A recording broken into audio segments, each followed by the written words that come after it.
Ang dami nang tumigil sa pagpi-Facebook, 'di ba? Ang dami nang sumubok, nag-Facebook, nag-vlog, pero nag-quit, 'di ba? Ang dami nag-quit. Ang dami, 'di ba? Yung iba nanggigil sila sa una, alam mo 'yun. After 3 months, alam mo 'yun, parang tumigil sila kasi nga, alam mo 'yun, nahirapan sila. Ang dami nag-vlog ka flowers, no? So ngayon, so, isi-share ko sa inyo ka-flowers talaga. Meron lang akong isi-share sa inyo para tumibay talaga ang loob. Kasi ang dami kong kakilala na nagsubok, nag-vlog, hindi natuloy. Alam mo yun, excited sa una, tapos yung iba biglang nag-boom, tapos biglang nawala. No? So, bakit sila tumigil? No? Bakit sila tumigil sa pagbablog? Kasi nga, yung una lang talaga, pag wala ka talagang learnings, sa totoo lang ka-flowers, pag wala kang alam, di ba? Matutunaw talaga yung excitement level mo, tunaw na tunaw talaga yan, no? Alam mo ba kung bakit tumitigil yung mga ibang vlogger? Alam mo ba bakit sila nag-quit? Hindi na sila nagpatuloy? Kasi binabas sila, nasasaktan sila, naging emotional sila.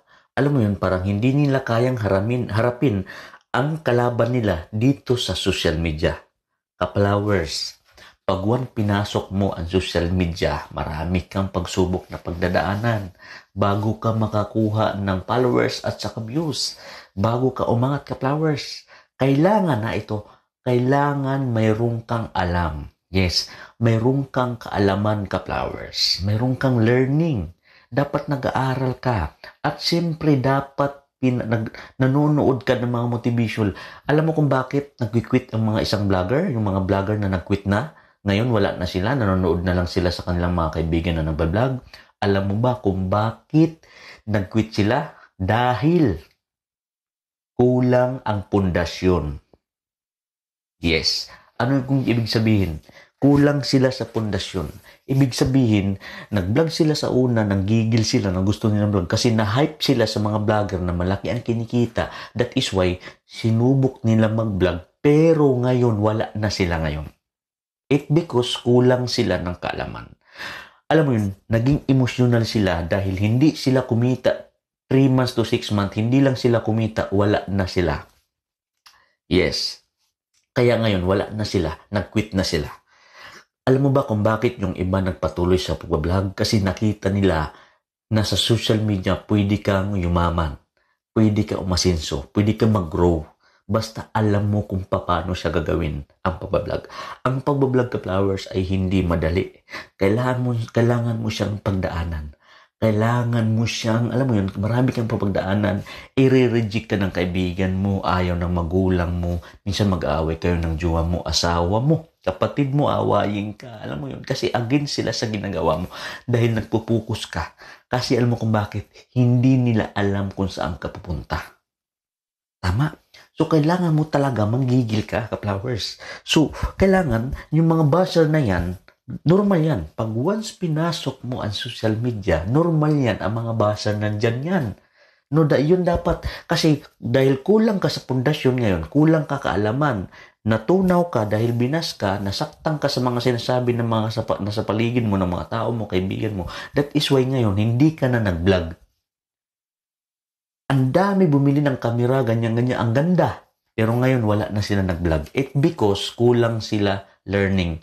Kapatid, ka-flowers, knowledge is money. Kailangan may alam ka. Kailangan may alam ka sa sarili mo. It doesn't matter kung pagtawanan ka dyan, reject ka, pagtawanan ka ng magulang mo, nanay mo, kapatid mo. Kasi alam mo kapatid, ka-flowers, kung sino pa yung mga kakilala mo, sila pa yung magda-down sa'yo.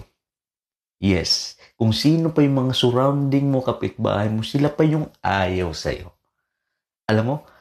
Alam mo kung sino yung tao magpapaangat sa'yo? Yun yung mga taong hindi mo kakilala. No? Do you get my point, ka-flowers? Kaya lumaban ka sa buhay. No? Kaya ipagpatuloy mong nasimulan mo. Kung nag-quit ka, sige bumangon ka. Normal lang mag-quit. Huwag lang habang buhay mag-quit. Diba? Diretso ka lang. Kaya kulang ng pundasyon dahil kulang sila kaalaman, hindi sila nag-aaral, kulang sila ng experience. Sumubok lang sila, natikman yung, alam mo yun, nag-vlog sila, hindi kumita 3 months to 6 months, nawala na. Hindi ganay, ka-flowers. Ako, ilang taon din ako bago ako nagsimula, ka-flowers, hanggang sa naging kapalmoks na ako, ka-flowers. Hanggang sa alam mo, nawala na yung hiya ko, social media. Kailangan tibayan mo ang loob mo, ka-flowers. Kailangan tibayan mo siya. Kasi, pag hindi tumibay ang loob mo, wala. Kahit saan ka magpunta, kahit hindi social media, walang mangyayari sa'yo.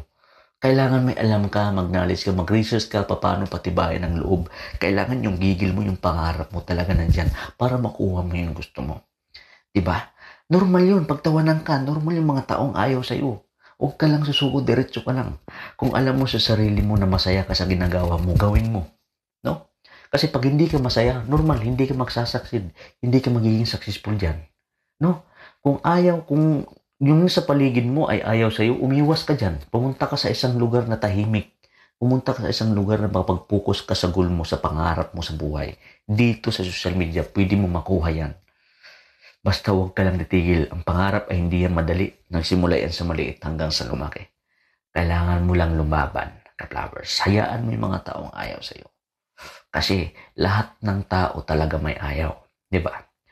Pakinggan mo yung mga taong sumusuporta sa'yo. Huwag yung mga taong ayaw sa'yo kasi ayaw na nga sa'yo. Paano ka pa susuportahan? Tama o tama? Di ba?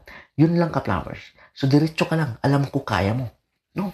So, kailangan tibayan mo loob mo para hindi ka mag-quit. Huwag ka mag-quit sa pagbablog. Kasi ang dami na tumigil. Sa totoo lang, ang dami na tumigil. Ang dami nang nawala. Ang dami nang inop yung dashboard dahil nga sa wala silang kaalaman sa pagbablog. Kailangan may alam ka. Kailangan may experience ka.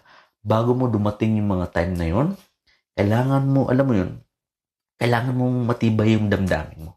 Normal yan may mga bashers, kaya wag mo silang papatulan. Kasi normal yan sa social media, kaya pinasok mo na to eh. So, idiretso mo na kasi pinasok mo na. No? So, yun lang. Good lang. Diretso lang. Share ko lang yun sa inyo para tumibay ang loob mo.